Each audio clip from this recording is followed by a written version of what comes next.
Hey friends, here is a quiet paradox to carry with you into the night. How can someone so difficult to admire, so blunt, so rarely gentle, become absolutely essential at the exact moment a fragile nation needs steadiness more than charm? History often celebrates the beloved, the eloquent, the magnetic, and yet sometimes survival depends on someone very different, someone stubborn, anxious, and unyielding in ways that are not immediately likable. Picture a modest room in colonial New England. Wooden walls creak softly as the night cools.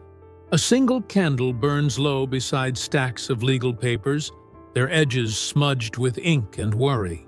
Outside, the street is quiet, but not peaceful. There is tension in the air, the kind that comes when people sense change before they understand it. The smell of damp earth drifts in through a cracked window. Somewhere nearby, church bells mark time, steady and unavoidable. This is the world that shaped John Adams, a man whose life would be defined less by warmth than by necessity. So, before you get too comfortable, take a moment to like the video and subscribe, but only if you genuinely enjoy drifting off to these stories of great minds. And if you feel like it, leave a comment with your location and the local time where you're listening from right now. Now, dim the lights, maybe turn on a fan for that soft background hum, and let's ease into tonight's journey together. John Adams was born into a world where duty arrived early and comfort rarely did. Colonial America was not a place of grand certainty. It was a place of rules inherited from far away, laws written in another land, and expectations shaped by religion, community, and survival. People lived close to one another, but not always kindly. Reputation mattered. Discipline mattered. Emotion, especially uncontrolled emotion, was treated with suspicion. From early on, Adams absorbed this atmosphere deeply. He learned that life was not about ease, but about responsibility. One clear historical fact anchors this beginning. Adams was raised in a strict Puritan household in Massachusetts, where moral seriousness was not optional, it was assumed. Work, study, and self-scrutiny filled the days. Leisure was limited. Reflection was constant. There is a small human detail that hints at his inner life, even as a young man. Adams was known to keep journals, filling them with sharp self-criticism. He worried about his temper, his pride, his tendency to feel overlooked. Writing became a way to argue with himself, to wrestle his own impulses into order. Even at rest, his mind rarely softened. Unlike some of his contemporaries, Adams did not glide through social spaces. He bristled. He spoke too plainly. He felt slights deeply and remembered them longer than was useful.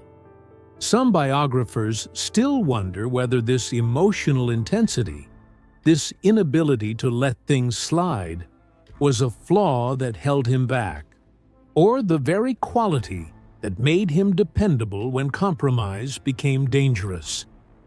As you lie listening now, you might sense the shape of the man beginning to form. Not smooth, not easy, but solid. Adams did not seek to be admired. He sought to be right.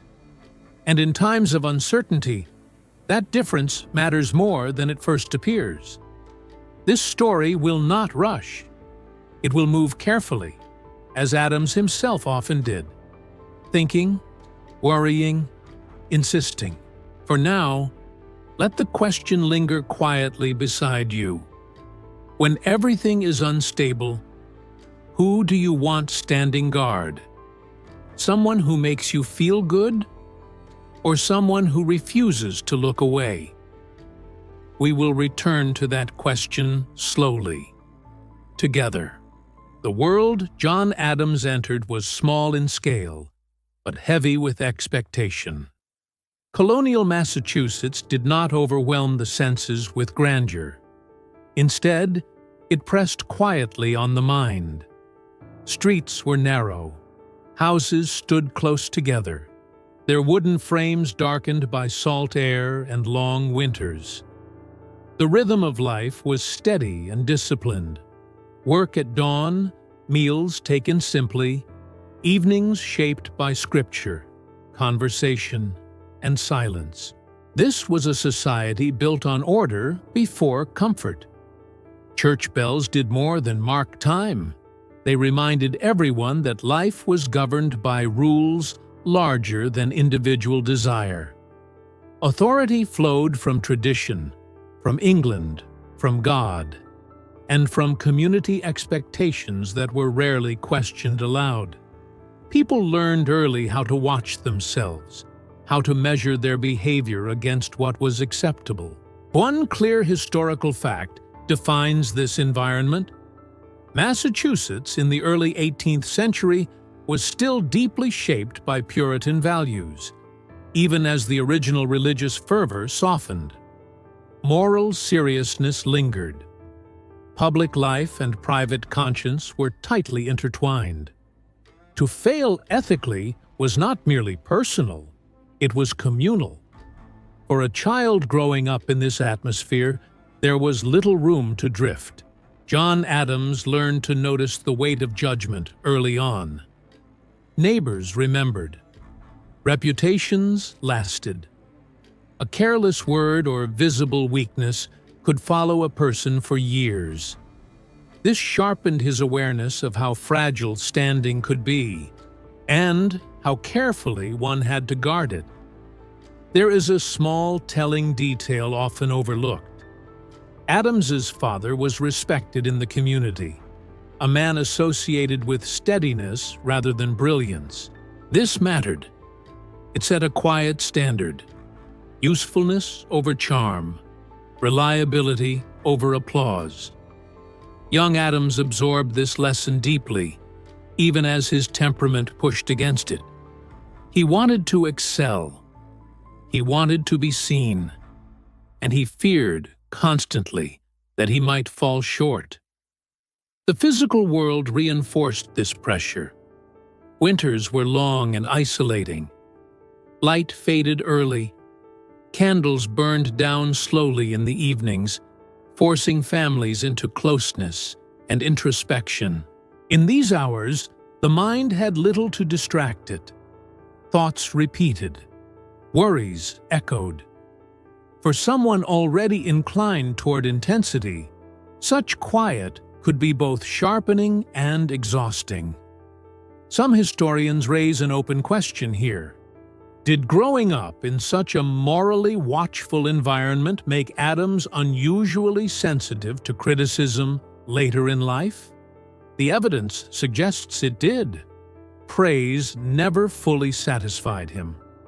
Disapproval lingered far too long. At the same time, this world trained him to endure scrutiny. Being watched became normal. Accountability was not resented.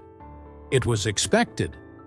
This would later shape how Adams understood public duty, not as a performance, but as a burden one carried visibly, whether one liked it or not. As you listen now, notice how the tone of the story remains restrained. There are no dramatic turning points yet. Only atmosphere, only pressure slowly applied. This was a world that did not encourage ease, but it did encourage seriousness. And seriousness, when history begins to tremble, can be a rare and necessary thing. The night can hold this setting quietly. Streets dim, candles flicker, expectations settle in. John Adams was being shaped not by excitement, but by constant, disciplined awareness of responsibility. long before he ever knew how much would be asked of him. John Adams's childhood unfolded under the steady gaze of expectation, but it was not free from quiet wounds. They were not dramatic injuries that announced themselves loudly. They were subtler, formed from temperament, comparison, and the early realization that approval did not come easily to him. He was a bright child, quick with words and ideas, but also restless and sensitive. Praise, when it came, never felt complete. Criticism, when it appeared, lingered far longer than it should have. Adams noticed this about himself early on, and it unsettled him. He wanted certainty about his worth, about his direction, but his own mind rarely gave it to him. One clear historical fact grounds these years. Adams was educated locally and later sent to Harvard College at a young age, entering an institution that prized discipline, logic, and moral seriousness. This was not a place for indulgence or ease. It sharpened the intellect, but it also sharpened comparison. Among peers who seemed more naturally confident or socially fluid, Adams felt himself constantly measuring, constantly striving. There is a small, human detail that captures this inner tension. Adams kept detailed journals even as a young man, using them to dissect his thoughts, motives, and failings with almost relentless honesty. He scolded himself on the page for vanity, for anger, for wanting recognition. Writing was not comfort. It was discipline. He treated his own mind as something that needed firm governance. This habit reveals an early wound, the sense that he could not trust himself to drift. Ease felt dangerous. Relaxation felt like moral risk. Some biographers still wonder whether Adams' lifelong seriousness was less a natural disposition and more a learned defense, an attempt to stay ahead of his own perceived flaws. At Harvard, Adams studied broadly, but he did not find immediate peace there. He wrestled with ambition and doubt side by side. He wanted to matter, yet feared the cost of wanting too much. He admired excellence in others, while resenting how effortlessly it seemed to come to them. This mixture of admiration and irritation would follow him into adulthood. There was also a deeper feeling of not fitting neatly into expected roles. Adams respected authority, but he questioned it instinctively. He valued order, yet bristled under condescension. He believed in hierarchy, but resisted being diminished by it. These contradictions did not resolve. They hardened into character. Another open question lingers over this period. Did Adams' early sense of being emotionally out of step with others make him less adaptable? Or did it make him more independent in judgment? The answer would not become clear until much later, when independence of judgment became not a liability, but a necessity. As you rest now, this stage of the story remains inward and quiet. No public achievements yet. No historic decisions. Just a young mind learning, often painfully, that approval is unreliable and self-command is essential. John Adams did not emerge from childhood with ease or confidence. He emerged with vigilance, with an instinct to hold himself to account before others could, with a sense that duty, once accepted, must be carried fully, even when it weighs heavily. This was not yet greatness. It was preparation, formed in silence, sharpened by discomfort, and guided by a growing belief that responsibility, not admiration, would define the worth of a life. Early adulthood brought John Adams into the world not as a student, but as a participant, and the world did not welcome him gently. The habits formed in childhood followed him closely: vigilance, intensity, and a tendency to experience every success and failure as a measure of personal worth. What changed was the scale. Mistakes now carried public consequence. One clear historical fact anchors this period. After graduating from Harvard, Adams initially struggled to find his place, teaching school before turning decisively toward the study of law. Teaching paid the bills, but it did not satisfy him. He felt restless, constrained, and impatient with routine. Law, by contrast, promised structure, argument, and purpose, an arena where rigor mattered more than charm. Yet, the transition was not smooth. Adams doubted himself constantly. He worried that his temperament, quick to bristle, slow to forgive, would undermine him.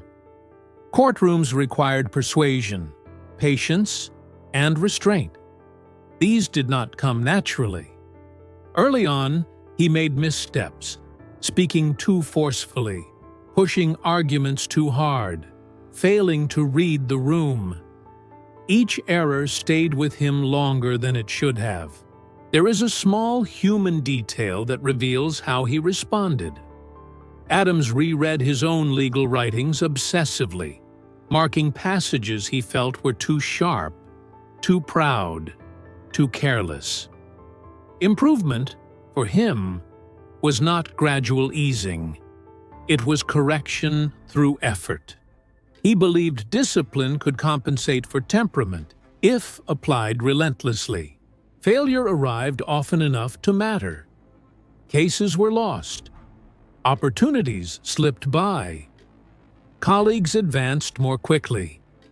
Adams noticed all of it.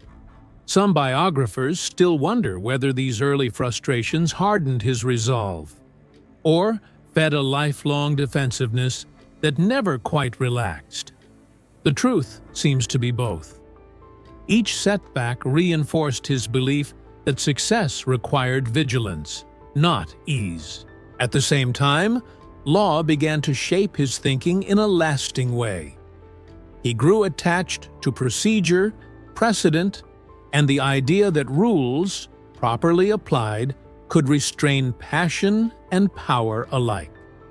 This belief would later guide him in moments of national crisis, but in these early years, it simply offered reassurance. When emotions ran high, structure felt safe. Another open question lingers here. Did Adams choose law because it suited his moral instincts, or because it gave him tools to control his own intensity? His journals suggest both motivations were at work. Law was not only a profession, it was a discipline for the self. As you listen now, the story remains grounded in effort rather than triumph. Adams was not discovering greatness. He was learning endurance, how to keep going when recognition lagged, when temperament complicated progress, when doubt refused to fade. This period did not soften him. It steadied him. Through trial, error, and repeated self-correction, Adams began to trust something more durable than approval: the quiet knowledge that he could be relied upon to do what he believed was right, even when it cost him ease. That reliability, earned slowly without glamour, would soon be tested in ways he could not yet imagine. Marriage altered John Adams's life not by calming him, but by grounding him. Where much of his world felt adversarial, full of judgment, rivalry, and unspoken tests, his partnership with Abigail offered something rare: an intellectual equal who neither flattered nor retreated from him. It was not comfort in the soft sense, it was steadiness. One clear historical fact anchors this turning point. John Adams married Abigail Smith in 1764, beginning one of the most documented and consequential marriages in early American history. Their correspondence would span decades, revealing a relationship built on candor, mutual respect, and shared moral seriousness. Abigail did not smooth Adams's edges. She understood them. She challenged his impatience, questioned his assumptions, and encouraged his ambitions without indulging his anxieties. This mattered deeply. Adams had always feared that intimacy might weaken resolve. Instead, he discovered that honest companionship could strengthen it. There is a small, human detail that captures the texture of their bond. Adams often wrote to Abigail not only about public matters, but about his fears, his temper, his doubts, his exhaustion. He complained, he worried, he reflected. Writing to her became a way of ordering his thoughts, of testing ideas in a space where disagreement did not threaten respect. For a man who struggled to feel understood, this was anchoring. Yet even here, Adams did not find ease. He missed Abigail intensely during long separations. He worried about her safety, her health, the burden placed on her while he pursued public duty. Some biographers still ask an open question at this stage. Did Adams' sense of responsibility toward Abigail deepen his sense of duty toward the nation? Or did it sharpen the tension between private obligation and public service? The evidence suggests both pulled at him constantly. Marriage also exposed Adams to a broader moral vision. Abigail's insights, particularly her awareness of inequality, education, and the limits placed on women, quietly expanded his thinking. He did not always agree. He did listen. This habit of listening, once learned at home, would later influence how he approached dissent in public life. At the same time, his professional world grew more demanding. Legal practice expanded. Political tensions intensified. Adams felt himself being drawn toward conflict he did not seek, but could not ignore. Through it all, Abigail remained a fixed point. Not a refuge from responsibility, but a reminder of why responsibility mattered. As you rest now, this section of the story softens slightly. There is warmth here, but it is not sentimental. It is earned. Adams did not become gentler overnight. He remained sharp, opinionated, and easily provoked. What changed was that he was no longer alone with those traits. Marriage did not replace his inner struggle. It gave it context. It gave him a witness, someone who knew his flaws and stayed anyway. And in that staying, Adams learned something essential: that firmness and connection do not cancel each other out. This lesson would follow him into every storm that lay ahead. When isolation threatened to harden him, memory of this partnership would pull him back toward balance. Duty would still demand sacrifice, but it would no longer be abstract. It would be personal. Public life did not arrive for John Adams as an ambition fulfilled. It arrived as an intrusion, unwelcome, necessary, and impossible to ignore. The political tensions that had once hovered at the edges of his legal practice now demanded attention. Neutrality began to feel like a decision in itself, and silence like a form of consent. One clear historical fact marks this turning point. As British authority tightened its grip on the colonies through new taxes and enforcement, Adams emerged as a vocal critic of parliamentary overreach, arguing that law without representation undermined the moral legitimacy of governance. His objections were legal in form, but ethical at their core. Adams did not enjoy this role. He disliked crowds, distrusted slogans, and bristled at emotional appeals. Where others thrived on public energy, he found it draining, and yet he could not look away.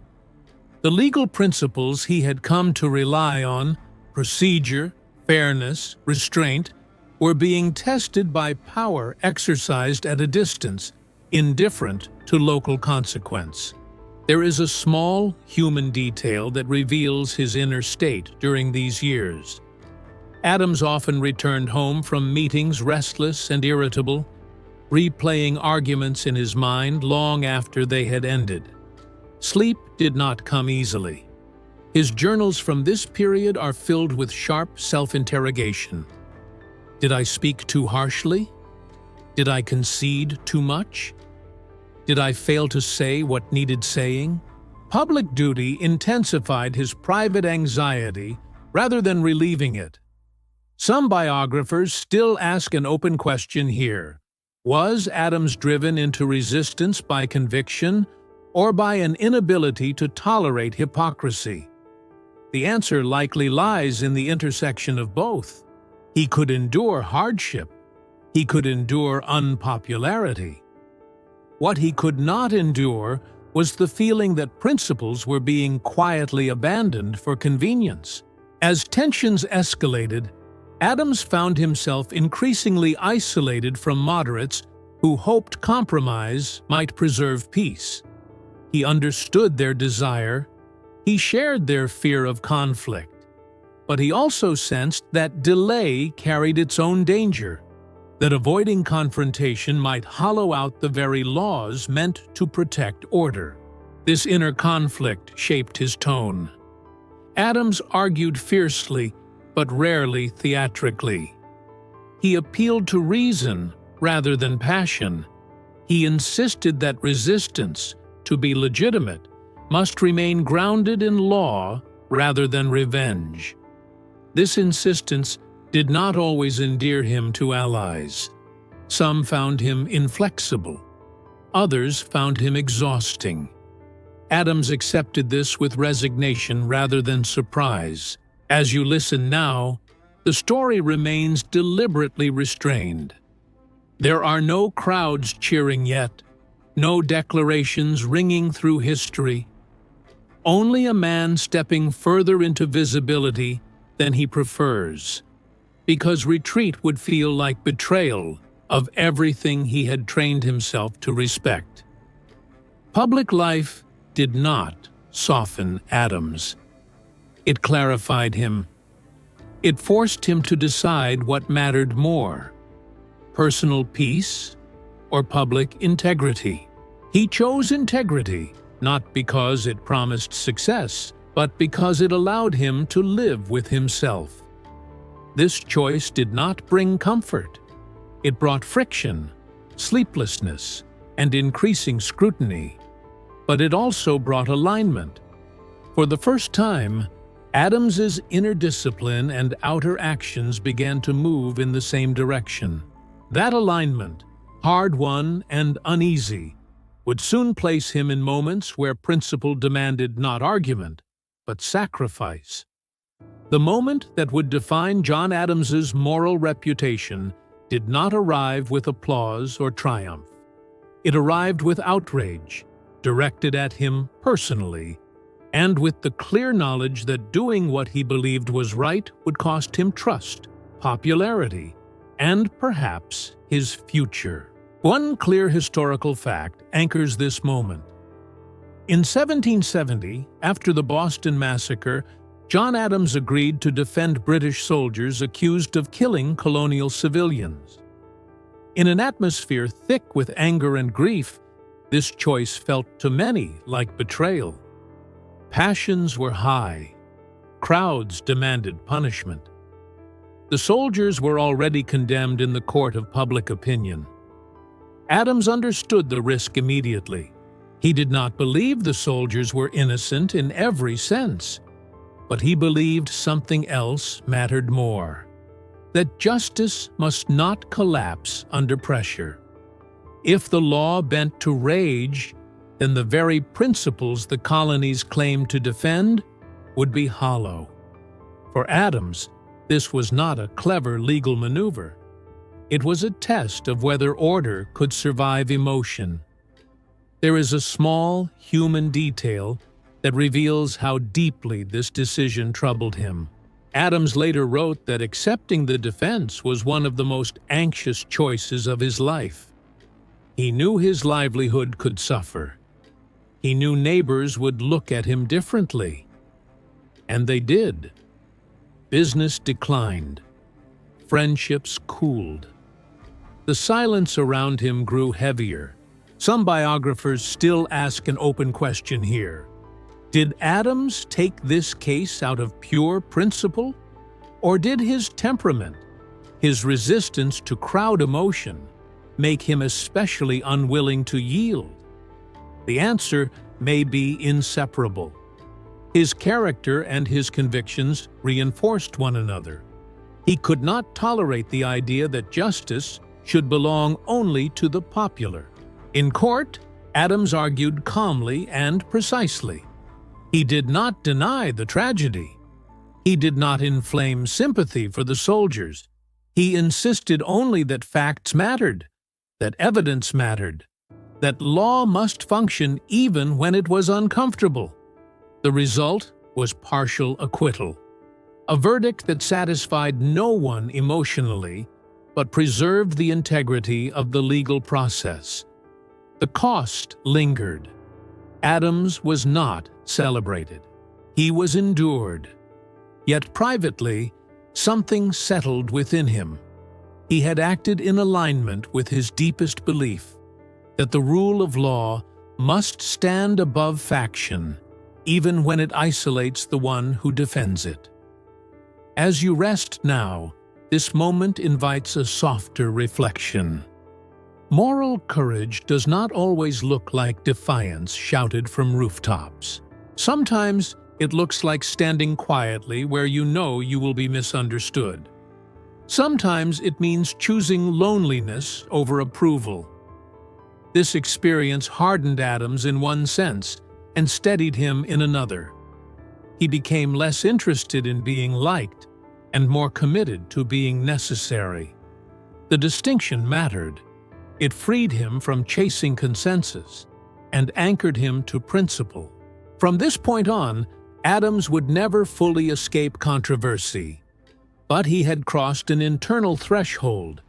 He had learned that integrity could survive isolation, and that survival, in moments of crisis, might be the most important service a person could offer. After the Boston Massacre trial, John Adams did not step into relief. He stepped into clarity. The storm had passed, but the air around him felt permanently altered. He was now known, not as a man who pleased crowds, but as one who resisted them. That reputation would follow him closely, shaping both opportunity and isolation. One clear historical fact anchors this period. In the years following the trial, Adams became increasingly involved in colonial resistance, serving in local and regional assemblies where tensions with Britain sharpened into open defiance. His voice carried weight now, not because it soothed, but because it was trusted to be serious. This trust came at a personal cost. Adams felt himself increasingly separated from ordinary life.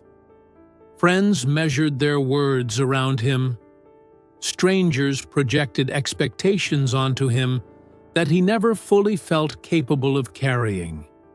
He was useful, but usefulness is a lonely form of respect. There is a small human detail that reveals how he lived with this pressure. Adams continued to write obsessively in his journals, recording not only events, but his emotional reactions to them. He scolded himself for pride one day, for timidity the next. The page became a private courtroom where he prosecuted and defended himself relentlessly. Rest rarely entered the proceedings. Some biographers still ask an open question here. Did Adam's habit of self-judgment sharpen his moral clarity, or did it prevent him from ever feeling at peace with his choices? The evidence suggests both were true. He made decisions carefully, but rarely rested in them. As resistance hardened, Adams found himself aligned with others who shared his seriousness, though not always his temperament. Meetings grew longer. Language grew sharper. The possibility of reconciliation with Britain dimmed. Adams did not celebrate this. He mourned it quietly. He had never wanted rupture for its own sake.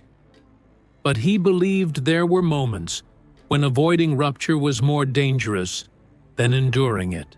This belief placed him firmly among those willing to imagine independence, not as a dream, but as a burden that might soon have to be carried.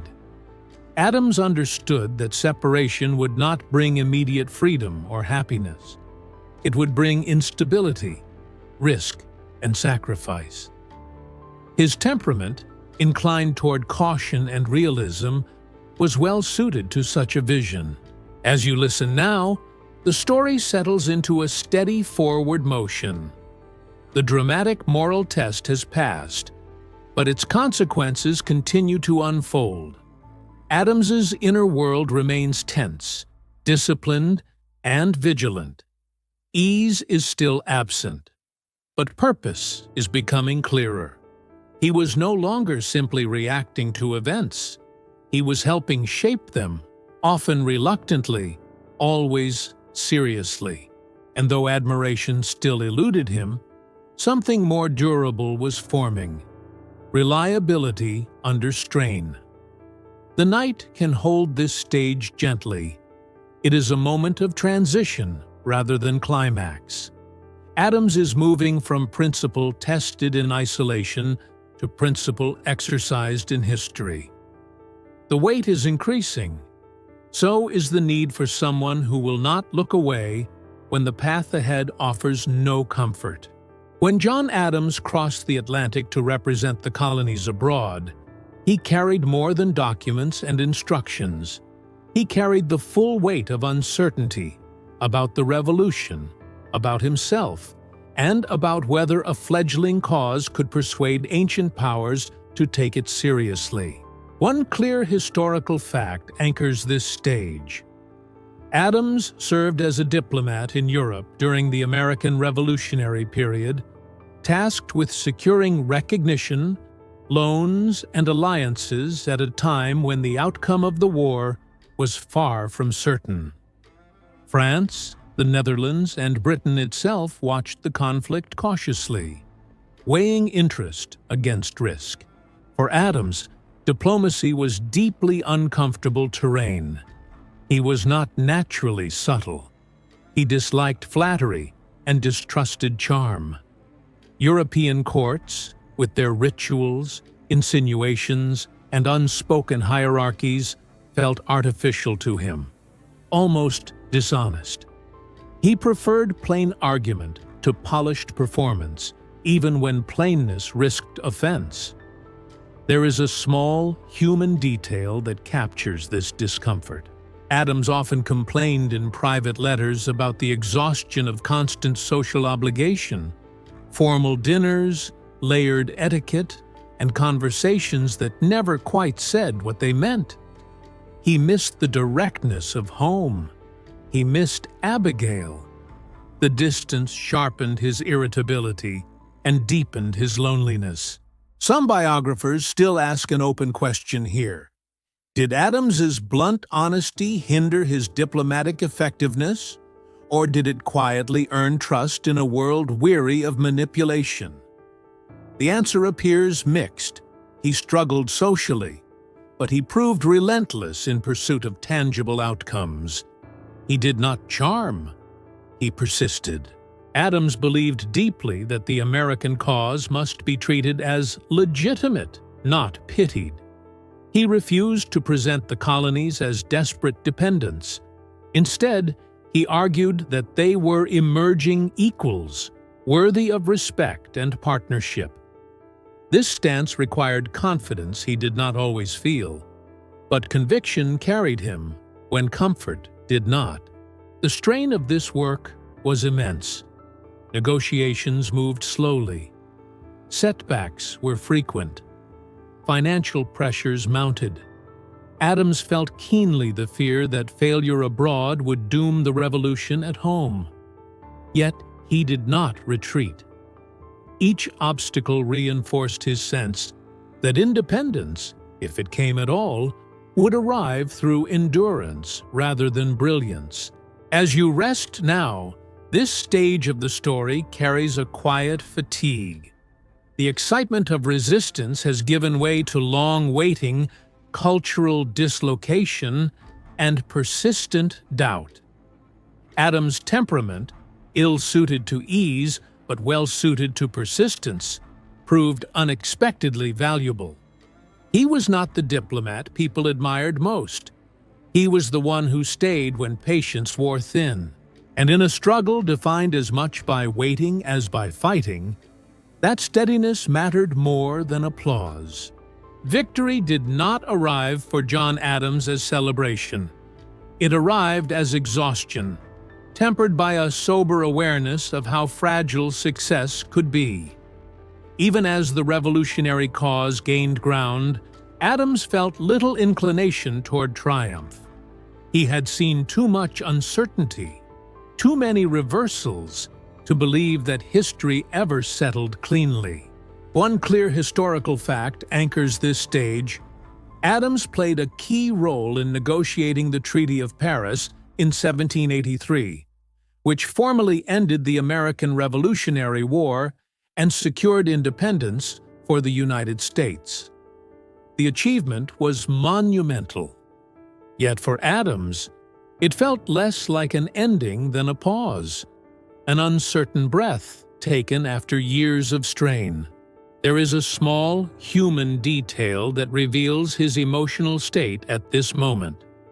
Rather than reveling in recognition, Adams worried incessantly about what would come next. Independence, he believed, solved nothing on its own. It removed one form of authority, but it did not guarantee wisdom in what replaced it.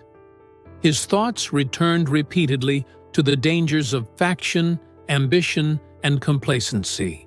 Some biographers still ask an open question here.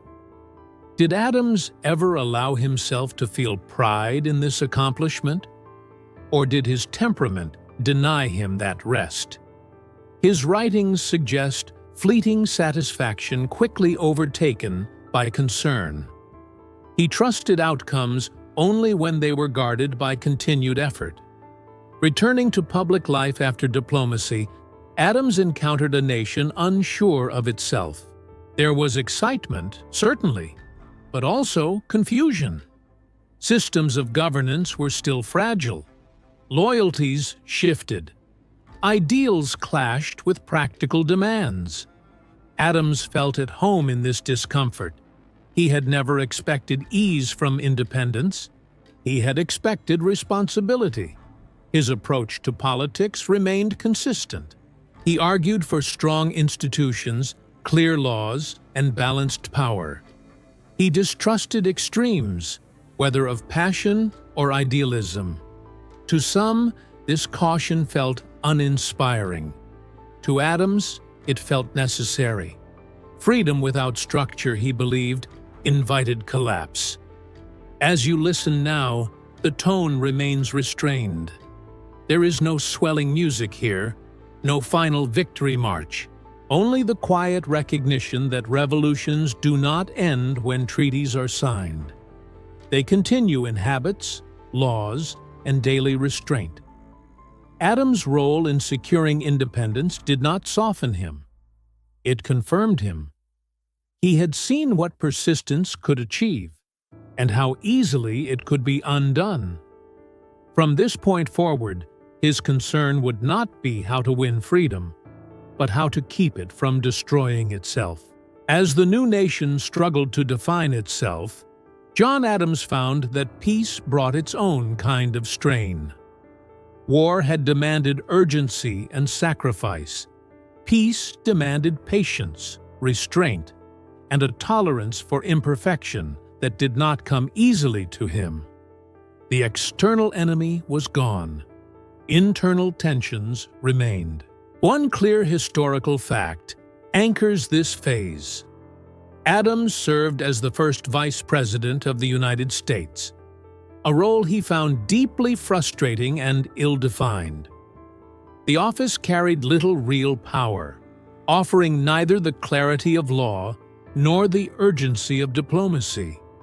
He presided over the Senate, enforced procedure, and waited.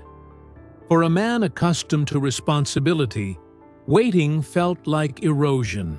There is a small, human detail that captures his discomfort.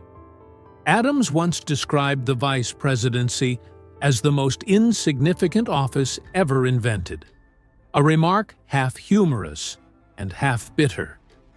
The humor masked a deeper unease. He feared irrelevance, not because he craved attention, but because he believed idleness in public service was dangerous. Duty, to him, required motion. During these years, Adams watched political factions harden. Personal rivalries sharpened into ideological divides. Public discourse grew louder, less careful. He worried that the discipline required to win independence was already fading. Some biographers still ask an open question here. Did Adams' impatience with party politics make him out of step with the emerging democratic culture? Or was he warning against a real danger too early to be seen clearly? His temperament did not soften with age.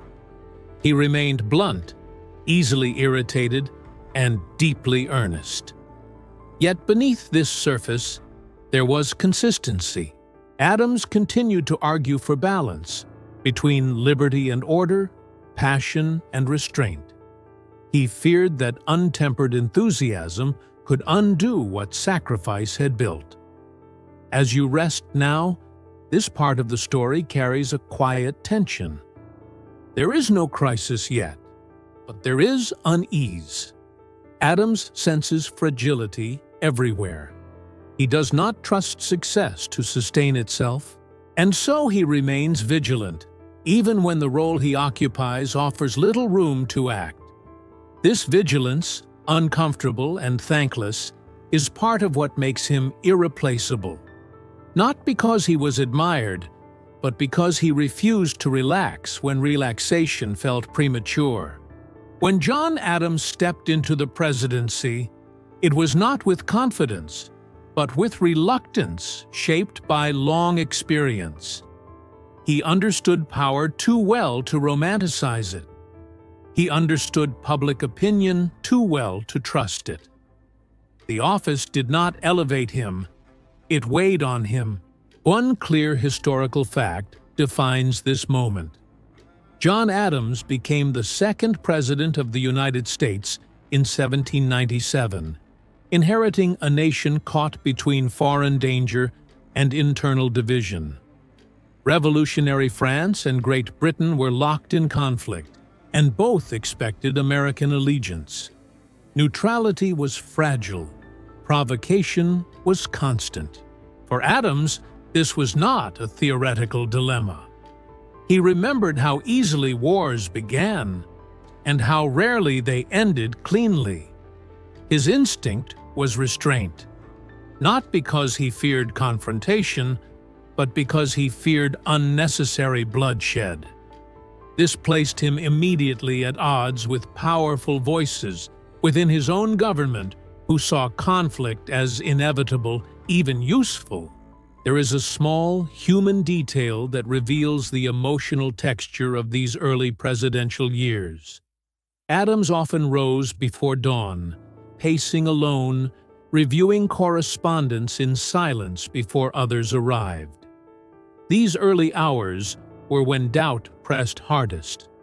Decisions made during the day could not be undone. He knew this, and he felt it. Some biographers still ask an open question here. Did Adams caution save the nation from premature war, or did it weaken his standing at a moment when confidence might have unified the public? The tension between those interpretations has never fully resolved, and perhaps never should. Adams' presidency unfolded without dramatic flourish. There were no sweeping speeches that captured the imagination. Instead, there were long deliberations, tense meetings, and unpopular restraint. He resisted calls to escalate conflict with France, even as insults mounted and political pressure intensified. His refusal to rush toward war would become one of his most consequential and least celebrated decisions. The emotional cost was high. Adams felt isolated, criticized from all sides. Allies doubted him. Opponents mocked him. He had little talent for soothing rhetoric and little interest in cultivating popularity. This left him exposed, yet he did not reverse course. Integrity, once chosen, became immovable. As you listen now, the story settles into a sober cadence. This is leadership without applause. Courage expressed through patience rather than force. Adams' sadness, his lifelong awareness of fragility, made him unwilling to gamble with lives for pride or reputation. This is where his irreplaceability becomes visible. Not in brilliance or inspiration, but in refusal. Refusal to escalate. Refusal to perform strength when restraint was required. Refusal to confuse noise with necessity. The night holds this moment gently. You do not need to decide whether Adams was right or wrong. You can simply notice how moral courage sometimes looks like standing still while others demand motion, and how difficult that stillness can be. Pressure has a way of clarifying character, and for John Adams, the pressure of the presidency stripped away any remaining illusions about how lonely moral restraint could feel. The nation was young, proud, and easily provoked. Voices around him grew louder, more insistent, demanding decisive action that looked like strength. Adams felt the pull of those demands and resisted them. One clear historical fact anchors this stage. During Adams's presidency, tensions with France escalated into what became known as the Quasi-War, an undeclared naval conflict marked by seizures, insults, and public outrage. Many expected full-scale war to follow. Adams did not. There is a small, human detail that reveals how deeply this choice weighed on him. Adams reread his own letters repeatedly before sending them, sometimes delaying decisions not out of indecision, but out of fear that a single careless phrase could push the nation past a point of return. Words, once released, could become weapons. He treated them as such. The pressure did not come only from abroad. Within his own party, Adams faced fierce opposition. Some believed war would unify the country. Others saw it as an opportunity for power. Adams suspected something darker, that enthusiasm for conflict often disguised impatience with restraint. He had seen this pattern before. He did not trust it. Some historians still ask an open question here. Did Adams's stubborn independence preserve American lives, or did it fracture political unity at a critical moment?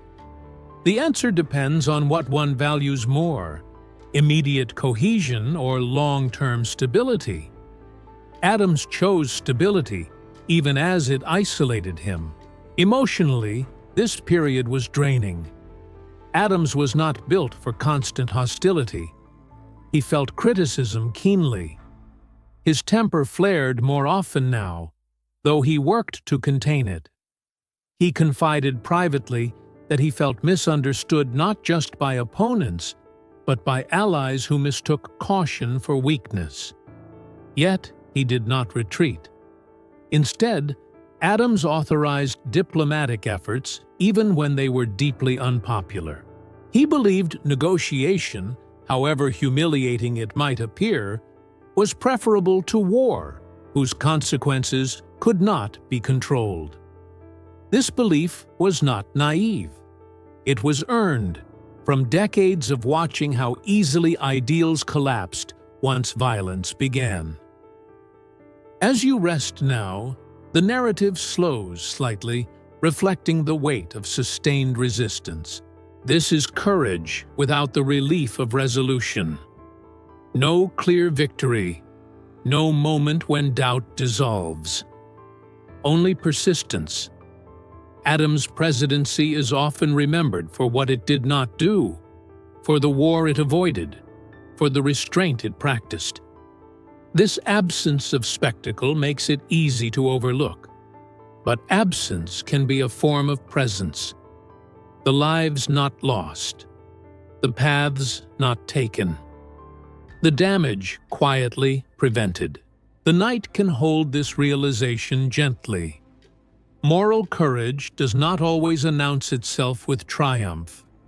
Sometimes it endures quietly, absorbing criticism so others may never know what was narrowly avoided. Section 14.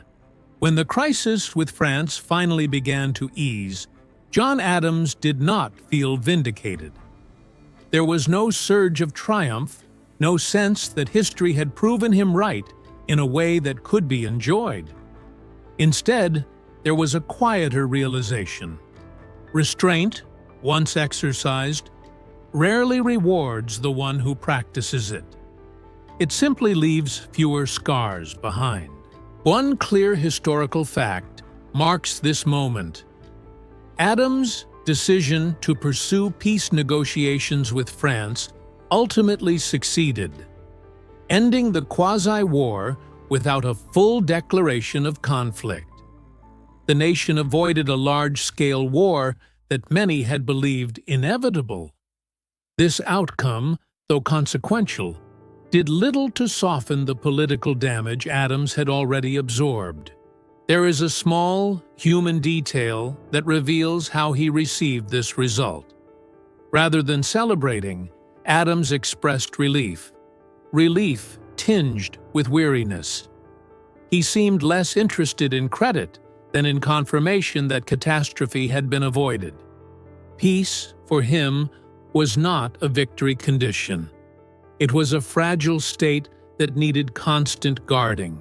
Politically, the cost was severe. Adams's independence alienated powerful allies. His refusal to conform fractured his own party. He felt this fracture personally.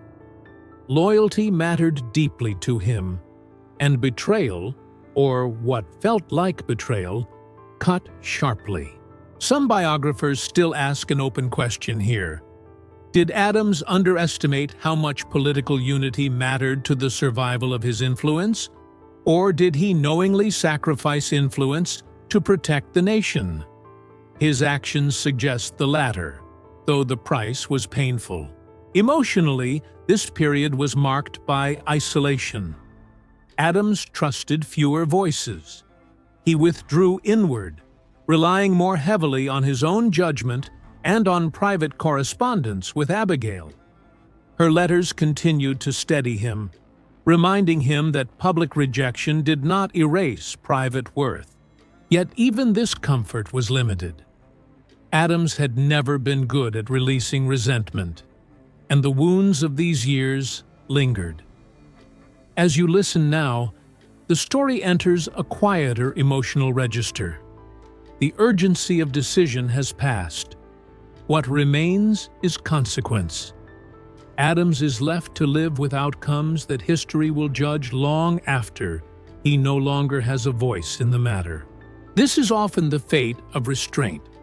It prevents disaster without creating spectacle. It preserves life without creating legend. Adams understood this more clearly than most. He did not expect gratitude. He expected misunderstanding. And still, he chose restraint. The night can hold this moment easily. It is a pause between storms, not a conclusion. Adams's role is shifting again, from guardian in crisis to figure gradually moving out of the center. The weight he carried does not lift. It changes shape. And in that change, another lesson quietly forms, that some forms of courage do not age into glory. They age into silence. And silence, though rarely praised, can be a gift. The end of John Adams's presidency arrived not with resolution, but with a strange mixture of disappointment and release. Losing re-election was painful. There is no reason to soften that truth, but it also brought a quiet, almost reluctant relief. The constant strain of holding the center, of resisting pressure from every side, had taken its toll. One clear historical fact anchors this transition. Adams lost the election of 1800 in a bitterly contested contest that reshaped American politics and confirmed the rise of organized parties. Power passed peacefully to his rival. For the young republic, this mattered enormously. For Adams personally, it felt like exile. There is a small human detail that reveals how he experienced this moment. Adams left the Capitol early on Inauguration Day, avoiding the ceremony altogether. This was not theatrical defiance, it was self-protection. He knew his emotions too well to trust himself to sit and watch power transfer to someone who had opposed him so fiercely. Distance felt safer than display. Some historians still ask an open question here. Did Adams's early departure reflect wounded pride, or a deliberate effort to preserve dignity and stability? The answer may be both. He was deeply hurt, but he was also unwilling to let personal resentment disturb a peaceful transition, something he believed mattered more than his own feelings. Retirement did not immediately bring peace. Adams carried bitterness with him. He replayed arguments, decisions, betrayals. He felt misunderstood by the public and misrepresented by opponents. His journals from this period are sharp, even angry at times. The habit of self-scrutiny did not soften with age. Yet distance also brought perspective. Removed from daily conflict, Adams began to see his presidency less as a failure and more as a necessary holding action. He had not expanded power. He had not inspired crowds, but he had preserved space for law, for peace, for continuity. This realization did not erase the pain of rejection, but it gave it meaning. As you listen now, the tone of the story eases slightly. The pace slows. The noise of politics fades into memory. Adams is no longer required to decide every day. The weight he carried for so long begins, very gradually, to set down. This moment is not redemption. It is rest, partial and imperfect. A man who spent his life bracing against chaos finally steps back, uncertain of how history will judge him, but quietly confident that he did not abandon his principles when it mattered most. The night holds this turning point gently. There is something deeply human here. The knowledge that doing what one believes is right does not guarantee reward, and yet choosing otherwise would have been unbearable. Section 16, retirement carried John Adams back to a quieter landscape. But quiet did not mean empty. The noise of politics fell away, yet the mind that had never learned to rest easily remained alert, reflective, and occasionally restless. The years ahead would not be defined by withdrawal, but by reconsideration. One clear historical fact anchors this stage of life. After leaving the presidency, Adams returned to his home in Massachusetts, where he would live for more than 2 decades, longer than he had lived before ever holding national power. This longevity gave him something rare among founders: time.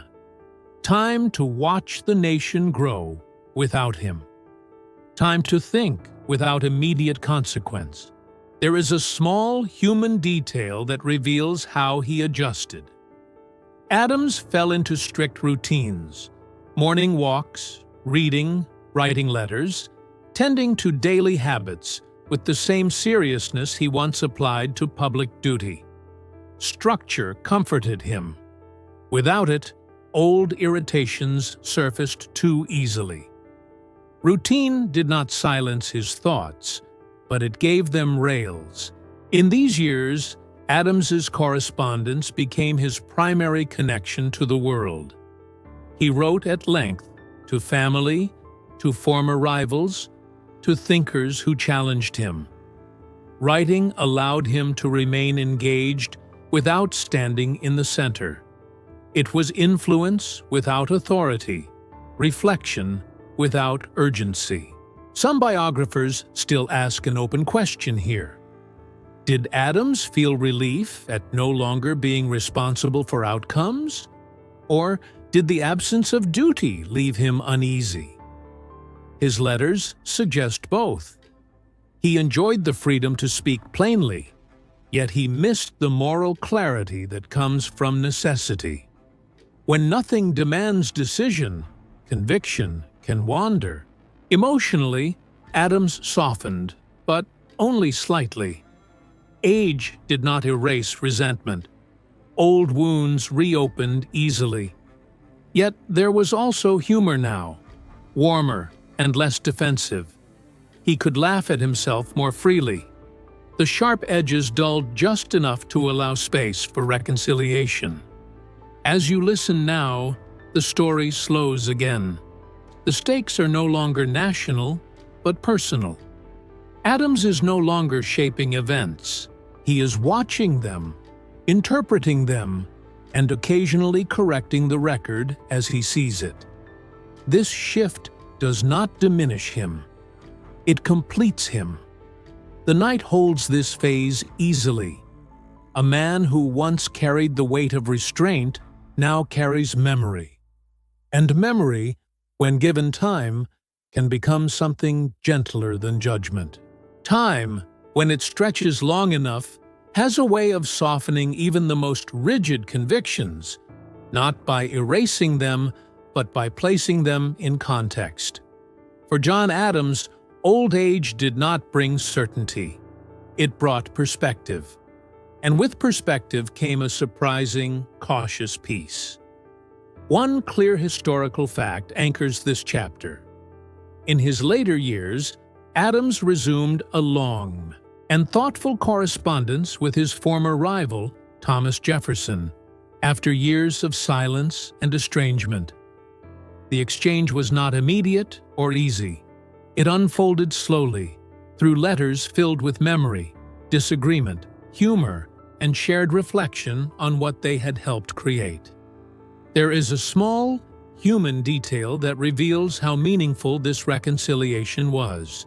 Adams often reread Jefferson's letters before responding, sometimes waiting days before writing back. He wanted to be precise, not to win an argument, but to understand. This was new. In earlier life, he had rushed toward clarity. Now, he allowed ambiguity to remain. Some biographers still ask an open question here. Did Adams seek reconciliation out of loneliness, or out of a deeper recognition that history is larger than personal grievance? The letters suggest both. Age had narrowed his world, but it had also widened his sense of proportion. Old resentments, once sharp, began to feel heavy rather than useful. In these exchanges, Adams reflected openly on failure and restraint. He admitted misjudgments. He defended decisions. He questioned outcomes without bitterness. What emerges from the correspondence is not a softened man, but a steadier one, less driven by the need to justify himself, more willing to let history remain unresolved. This willingness mattered. It revealed something essential about Adams's moral courage. Even at the end of life, he was willing to revise, not principles, but posture. He could remain firm without remaining closed. For someone long defined by rigidity, this was no small achievement. As you listen now, the story enters a reflective calm. The urgency of politics has faded. What remains is dialogue, across distance, across disagreement, across time. Adams is no longer guarding the Republic from collapse. He is watching it learn how to live with its own contradictions. The night holds this moment gently. Reconciliation does not erase conflict. It places it in a larger frame, and in that frame, Adams found something he rarely allowed himself before: acceptance without surrender. As John Adams moved deeper into old age, the pace of his days slowed, but the movement of his thoughts did not stop. Memory became a companion, sometimes gentle, sometimes insistent, replaying moments of effort, conflict, and restraint. What changed was how he carried those memories. They no longer demanded defense. They asked only to be understood. One clear historical fact grounds this period. Adams lived into his 90s, long enough to witness the young republic stabilize, fracture, and stabilize again. He saw new generations rise, men who had not known the revolution as lived experience, but as inherited story. This distance altered his relationship with history. He was no longer inside it. He was alongside it. There is a small, human detail that captures the texture of these years. Adams developed a habit of rereading old letters, his own and others, sometimes correcting margins, sometimes smiling at turns of phrase that once felt urgent. The act was not nostalgic in the simple sense. It was reflective. He was measuring how much of his younger intensity still felt necessary, and how much could finally be set down. Some biographers still wonder about an open question here. Did Adams ever fully forgive himself for the choices that cost him admiration and power? The evidence suggests a partial answer. He did not absolve himself easily, but he no longer punished himself relentlessly. Age introduced mercy, where youth had demanded perfection. Physically, his body weakened. Hearing faded. Walking slowed. Yet the mind remained sharp, sometimes fiercely so. He followed politics closely, offering opinions that were still blunt, still principled, but now tinged with humor and distance. The stakes felt different. History would do what it would do, with or without his approval. As you listen now, the tone of the story softens further.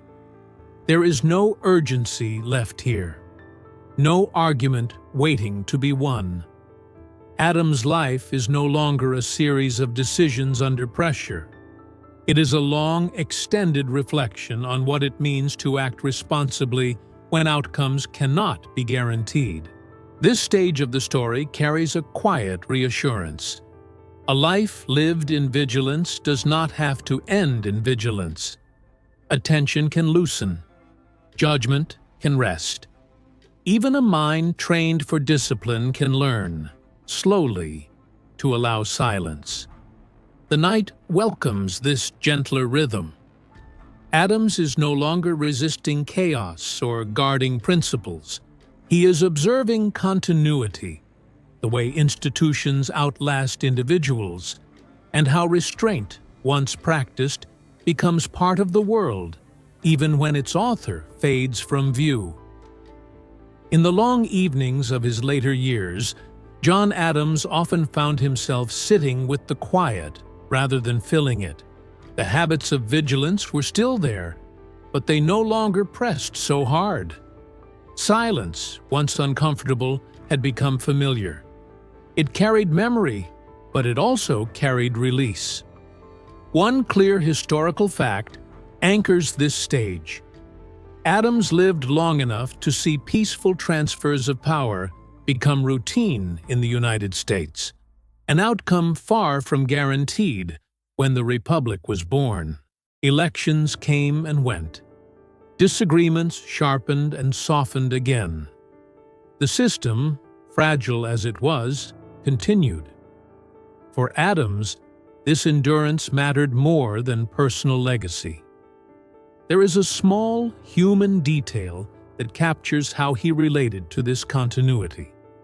He followed political news with interest, but rarely with urgency. When outcomes disappointed him, he complained privately, often with humor rather than outrage. He no longer felt compelled to intervene.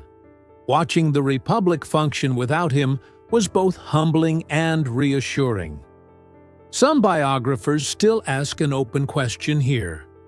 Did Adams feel replaced or relieved by the knowledge that the nation no longer depended on his restraint? His letters suggest a mixture of both. He missed the clarity of necessity, but he took comfort in irrelevance.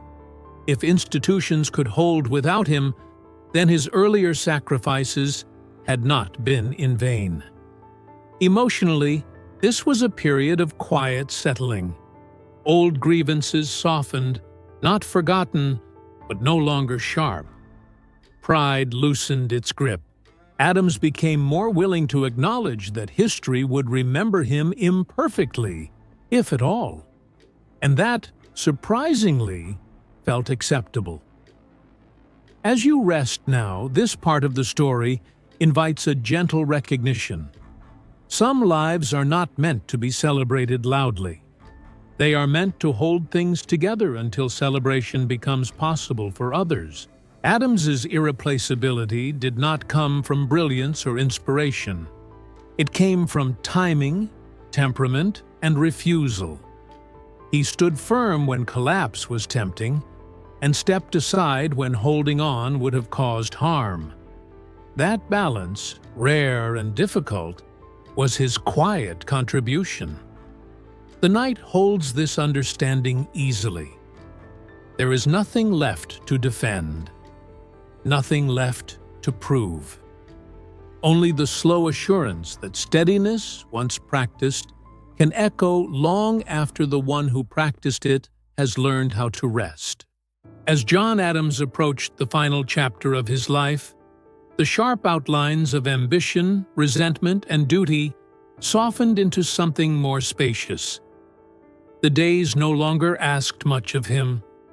The nights came earlier, and with them came a different kind of thinking, less urgent, less corrective, more accepting of what could not be changed. One clear historical fact frames this closing phase. John Adams died on July 4, 1826, the 50th anniversary of American independence, the same day as Thomas Jefferson. The coincidence has often been noted, but for Adams the meaning was quieter. It marked not triumph, but completion.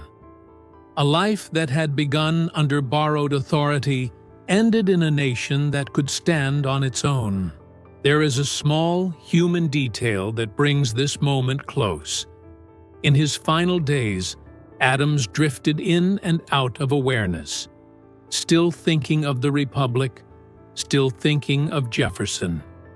His last recorded words reflected an assumption that his old rival lived on. Even at the end, Adams's mind remained oriented toward continuity rather than self. He did not center his own departure. He centered the endurance of what they had built. Some biographers still ask a gentle, unresolved question here. Did Adams die feeling understood by history, or simply at peace with misunderstanding? The evidence leans toward the latter. He never fully trusted admiration. What mattered more was that the system had survived. That restraint, once exercised, had become habit. As you listen now, the story begins its final settling. There are no new facts to carry, no arguments to hold. Adams's life no longer presses forward. It spreads out behind him, its meaning no longer fixed, but stable enough to rest upon. What remains is influence without instruction. You encounter it whenever power transfers without violence, whenever restraint is chosen over escalation, whenever someone accepts unpopularity to protect something larger than themselves. Adams does not appear by name in those moments. He does not need to. The tone softens further. Sentences lengthen. Thoughts slow. A man who spent his life bracing against instability finally releases his grip. Not because the world is perfect, but because it no longer needs him to hold it together alone. You can let that idea drift now. No need to hold it. No need to judge it. Just notice how steadiness, practiced long enough, becomes part of the background. Quiet, dependable, and ready to let you rest. After death enters the story, it does not end it. For John Adams, the final measure of his life is not found in his last days, but in the way his choices continued to shape a world that no longer spoke his name aloud. One clear historical fact anchors this reflection. Many of the norms that define modern American governance, peaceful transfers of power, civilian control over conflict, the expectation that leaders restrain themselves, were not guaranteed by law alone. They were stabilized by precedent. Adams's presidency, especially in moments when escalation was possible but avoided, helped set those precedents in place. This influence is easy to overlook because it does not announce itself. You do not see Adams when a nation steps back from war rather than toward it. You do not hear him when leaders choose procedure over impulse. His presence is structural, not theatrical. There is a small human detail that helps make this clearer. In his later letters, Adams often warned that republics do not usually fail from a single dramatic blow, but from exhaustion. When restraint is mocked, when moderation is mistaken for weakness. These were not abstract worries. They were distilled from experience. He had watched how quickly enthusiasm could turn reckless. Some historians still pose an open question here. Would Adams' approach to leadership be tolerated in a world that rewards charisma more than caution? The question remains unresolved, not because it lacks evidence, but because it forces discomfort. Adams's example suggests that what holds systems together is often the opposite of what attracts attention. In everyday life, this legacy appears quietly. It is there when rules matter more than personalities. When losing an election does not become an existential crisis. When someone in authority chooses not to act simply because they can. These moments rarely feel historic. That is precisely the point. As you rest now, the story asks less of you. It no longer invites analysis. It invites noticing. The way stability often depends on people willing to be disliked. The way endurance often belongs to those who do not demand recognition, John Adams did not design a perfect system. He helped give an imperfect one time to breathe. And sometimes, that is the most irreplaceable contribution of all. The Knight holds this understanding gently. It does not require agreement or admiration. It simply allows the idea to settle, the way foundations do, unseen but steady enough to trust. As John Adams's life recedes fully into history, what remains is not a single lesson, but a pattern, a way of behaving under pressure that continues to surface quietly, especially when circumstances are tense and choices feel narrow. One clear historical fact helps frame this reflection.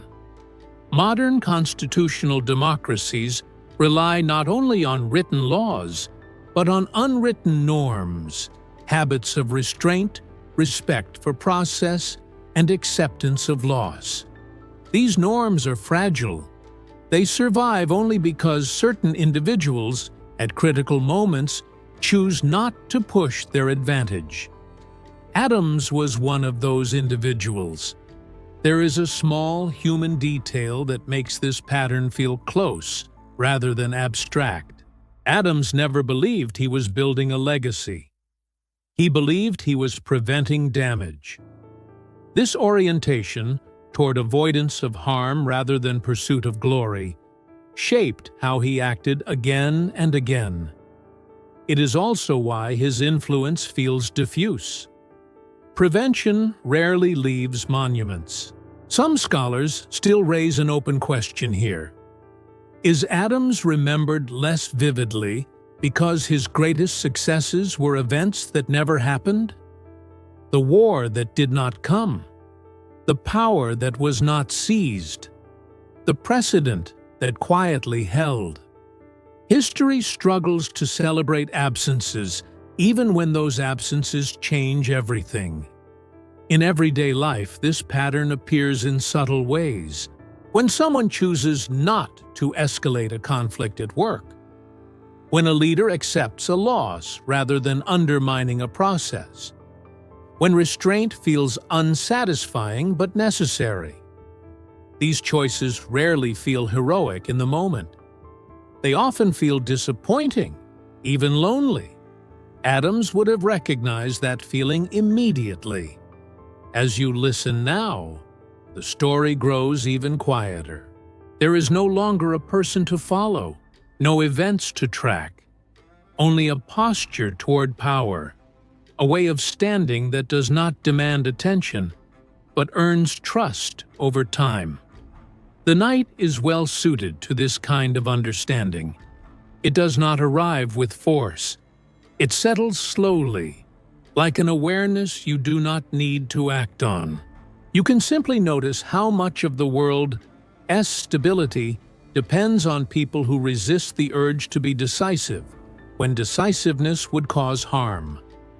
John Adams lived that resistance, not elegantly, not effortlessly, but consistently. And consistency, practiced long enough, becomes invisible, woven into expectations, absorbed into systems, and carried forward by people who may never know its origin. As the story approaches its final stretch, John Adams no longer feels like a historical figure moving through time. He feels more like a presence that lingers, quiet, firm, and almost deliberately understated. By now, his life has dissolved into habits and expectations that continue without needing his name attached to them. One clear historical fact anchors this near-closing reflection. The American system Adams helped stabilize outlived him not because it eliminated conflict, but because it normalized disagreement without collapse. Elections continued. Power changed hands. Institutions bent, but did not break. This continuity was never guaranteed in the 18th century. It had to be practiced before it could be trusted. There is a small human detail from Adams's later reflections that fits gently here. He once suggested that posterity would misunderstand him, and he seemed strangely at ease with that possibility. Being correctly understood had never been his true aim. Preventing damage had been. If misunderstanding was the price of stability, he was willing to pay it. Some historians still ask a lingering question at this stage. Did Adams' personality make him uniquely suited to be overlooked? His lack of charm, his impatience, his refusal to flatter, all made him easy to sideline in popular memory. Yet those same traits made him resistant to temptation. He did not know how to perform greatness. He only knew how to guard responsibility. This is where the idea of being irreplaceable quietly reveals itself. Adams was not irreplaceable because no one else could have held office. He was irreplaceable because, at a fragile moment, someone with his exact temperament, anxious, stubborn, serious, was willing to choose restraint when others were eager for action. Temperament matters in history more than we like to admit. In everyday life, you can sense this influence in moments that feel almost boring. When a process is followed instead of bypassed, when an authority figure steps back rather than asserts dominance, when frustration is absorbed rather than released. These moments rarely feel meaningful while they are happening. They only become visible when they fail to occur. As you rest now, the story no longer asks you to follow arguments or remember facts. It invites a softer awareness that some lives matter not because they shine, but because they hold. They absorb pressure. They buy time. John Adams bought time, again and again, often at the cost of affection, praise, and peace of mind. And in doing so, he made it possible for others to inherit a system sturdy enough to argue within, rather than fight against. The Knight holds this thought easily. You do not need to admire it. You do not need to apply it. You can simply let it be, like a foundation beneath a building you did not design, but trust enough to sleep inside. The story now reaches its last quiet place. Not a conclusion, but a settling.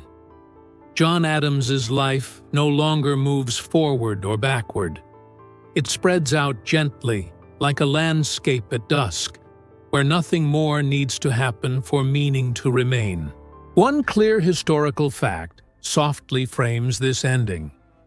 The republic Adams served endured beyond its founders, precisely because it learned, slowly and imperfectly, how to survive disagreement without collapse. This endurance did not belong to any single person, but it depended, at crucial moments, on people willing to absorb tension rather than release it destructively. Adams was one of them. There is a small, human detail that feels especially fitting here. In his later years, Adams took comfort in ordinary routines, meals taken at familiar hours, walks taken along the same paths, letters written with deliberate care. After a life spent bracing against instability, repetition felt kind. Predictability felt earned. Some scholars still leave us with one final open question. If Adams had been warmer, more charming, more beloved, would he have acted differently when restraint was required? The question lingers because it cannot be answered. Temperament and choice were intertwined. His anxieties made him cautious. His caution made him slow. His slowness prevented damage. And perhaps that is enough. As you listen now, the tone becomes softer still. There are fewer edges here. No arguments remain. The figure of John Adams fades not into legend, but into background, into the quiet expectation that systems should hold, that power should pass, that restraint is sometimes the highest form of care. You do not need to remember his dates or his titles. You do not need to admire him. You only need to notice how much of the world's stability depends on people who choose responsibility over recognition. The night welcomes this recognition without urgency. Thought loosens, attention softens. The story no longer asks to be followed. It asks only to be released. John Adams lived a life of vigilance. You do not need to. You can let the steadiness he practiced do its work in the background now, holding things together quietly, while you rest. The story has finished its work. Nothing more needs to be carried forward. You can let the ideas drift, the way long-held responsibilities finally loosen when they are no longer required. John Adams' life, so shaped by tension, discipline, and restraint, can fade gently into the background where foundations belong. If thoughts arise, you do not need to follow them. If judgments appear, you do not need to resolve them. The night does not ask for clarity.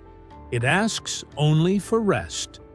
You might notice your breathing slow, each breath arriving without effort, without correction. The body knows how to settle, even when the mind has spent years staying alert. Some people spend their lives holding things together, so others can sleep more easily. Tonight, you are allowed to be on the other side of that exchange. Let the quiet do what it does best. Let the steadiness remain without attention.